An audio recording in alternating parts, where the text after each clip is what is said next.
আসসালামু আলাইকুম। আজকে থেকে প্রায় ৫ মাস আগে আমরা একটা আলোচনা করেছিলাম একটা ইস্যুতে। আপনাদের কারো কারো মনে থাকার কথা, মনে থাকতে পারে।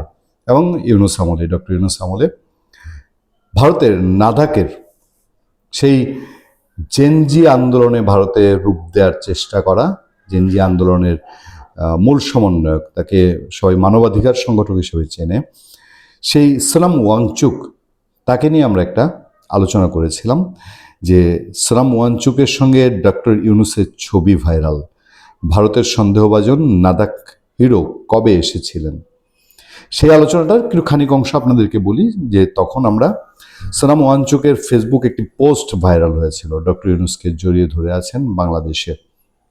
সোনাম ওয়াংচুকের সেই ফেসবুক পোস্টে তার তার ভেরিফাইড ফেসবুক প্রোফাইলে সেইখানে সোনাম ওয়াংচুক লিখেছিল যে ওয়ান্ডারফুল মিটিং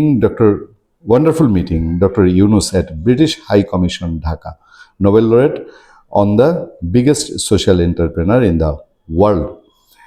সেই ফেব্রুয়ারি ৮, ২০২০-এ তখন থেকে, মানে বাংলাদেশে যখন ওই আগস্ট অভ্যুত্থান শুরুর পরিকল্পনা ৪ বছর আগের থেকে শুরু হয়েছিল, ২০২০ সাল থেকে, সেই সময়কার ঘটনা। সোনাম ওয়াংচুক এবং ইউনূসের কোলাকুলি ঘেঁষাঘেঁষির ছবি, এবং সোনাম ওয়াংচুক ফেসবুক প্রোফাইল ঘেঁটে আমরা আরও অন্যান্য ছবি দিয়েছিলাম যেখানে সোনাম ওয়াংচুক লিখেছিল যে তার সাথে, এবং ওই ছবিতে দেখা যাচ্ছে ব্রিটিশ হাই কমিশনে আরও বেশ কিছু কর্মকর্তা মিলে সোনাম ওয়াংচুকের সঙ্গে ডক্টর ইউনূসের দহরম মহরম। সেই সোনাম ওয়াংচুক নিয়ে আমাদের সামনে একটি আকর্ষণীয় খবর আছে। সেই খবরটা ইউনূসের সাথে, এবং সেই সময় আমাদের এই আলোচনা এবং সোশ্যাল মিডিয়া ভাইরাল হওয়ার পর ইউনূসের জ্ঞাতি গোষ্ঠী এটা নিয়ে আর বেশি একটা কথা বলে নাই। আমরা বেশ সন্দেহের চোখে দেখেছিলাম যে এই টাইপের লোকগুলো, ওই যে নেপালে জেনজি, ভারতে জেনজি, বাংলাদেশে জেনজি, মিডল ইস্টে পুরো মুসলিম সভ্যতা ধসায় দেওয়া ওই আরব বসন্ত, এদের মধ্যে একটা ভেতর একটা যোগাযোগ আছে, কিন্তু সব তো আমেরিকান চর। তো সেই জায়গায় আমরা বেশ চটকদার আরেকটা খবর এই সময়ের এই ইউনূসের বন্ধু সেই সোনাম ওয়াংচুক সম্পর্কে আমরা যা পাচ্ছি, বলা হচ্ছে অবশেষে মুক্তি পাচ্ছেন বাস্তবের রেঞ্জো। আমির খান অভিনীত বলিউড ব্লকবাস্টার 3 ইডিয়টস, দেখেন নাই খুব কম লোক আছে মনে হয়, 3 ইডিয়টসের কল্যাণে রেঞ্জু এখন পরিচিত নাম। সিনেমার রেঞ্জুকে তার বন্ধুরা ফিরে পায় একেবারে শেষে, অনেক খোঁজার পর বন্ধুদের কল্যাণে তার জীবনে ফেরে প্রেমিকা কারিশ্মা কাপুর সম্ভবত ছিলেন।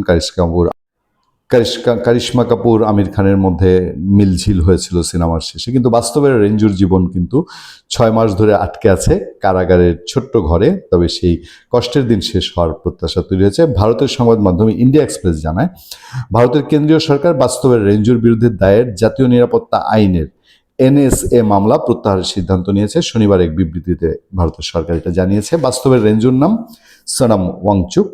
এই বিজ্ঞানী পরিবেশ রক্ষা নিয়ে সোচ্চার। গত সেপ্টেম্বরেই আলোচনাটা করেছিলাম, যখন নাদাক প্রচণ্ড উত্তপ্ত। তার বিরুদ্ধে নাদাকের সহিংসতার অভিযোগ তুলে গ্রেফতার করা হয়। সে সময় বিক্ষোভে পুলিশের গুলিতে 4 জন নিহত হন। গ্রেফতারের পর সোনাম ওয়াংচুকের বিরুদ্ধে জাতীয় নিরাপত্তা আইনে মামলা দায়ের হয়। বিশ্ববাসী সোনাম ওয়াংচুককে চেনে শিক্ষা সংস্কার, জলবায়ু কর্মী এবং একজন উদ্ভাবক হিসেবে। লাদাখ থেকে দিল্লি পর্যন্ত সবার কাছে তিনি এক প্রিয় নাম, কিন্তু জলবায়ু পরিবর্তন মোকাবেলায় সবাইকে সোচ্চার করতে গিয়ে তিনি জড়িয়ে যান লাদাখের জটিল রাজনৈতিক ঘোরটোপে। মানে ওই জলবায়ু রেখে পরে তিনি ওখানে ওই জেএনজির খপ্পরে পড়ে একটা অবস্থায় চলে গিয়েছেন। গ্রেপ্তার পর সোনাম ওয়াংচুকের মুক্তির জন্য ভারতের সুপ্রিম কোর্টে আবেদন করেন তার স্ত্রী গীতাঞ্জলি জে অংমো। আবেদনে তিনি জাতীয় নিরাপত্তা আইনের দায়ের মামলাটি চ্যালেঞ্জ করেন। সুপ্রিম কোর্টের বিচারক তারা 2 জন মিলে রাখবে যে ওই তারিখের আগে এই আবেদন কিংবা মামলার বিষয়ে কোনো যুক্তিতর্ক শুনবেন না। সেই তারিখ আসার আগে সোনাম ওয়াংচুকের বিরুদ্ধে দায়ের করা মামলাটি প্রত্যাহারের সিদ্ধান্ত নিয়েছে ভারতের সরকার। এই হচ্ছে মোটামুটি খবর।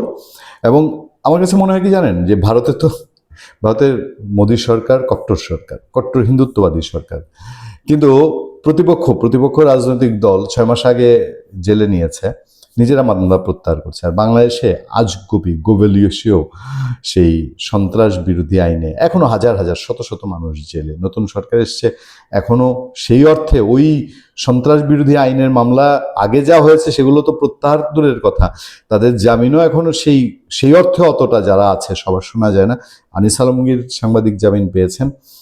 আর এর বাইরে বরঞ্চ নতুন করে সন্ত্রাস বিরোধী আইনে এই সরকারের সময় আবার মামলা হয়েছে। যাক, আমরা ভারতের কাছ থেকে কিছু শিক্ষা নিতে চাই না, তবে আমার কাছে ইন্টারেস্টিং লেগেছে ইউনূসের দোস্ত বের হয়েছে। ভারত কি শান্তিতে থাকবে কিনা, নাকি আবার আমেরিকা দেখা যাবে সোনাম ওয়াংচুককে সামনে নোবেল শান্তি পুরস্কার দিয়ে বসবে।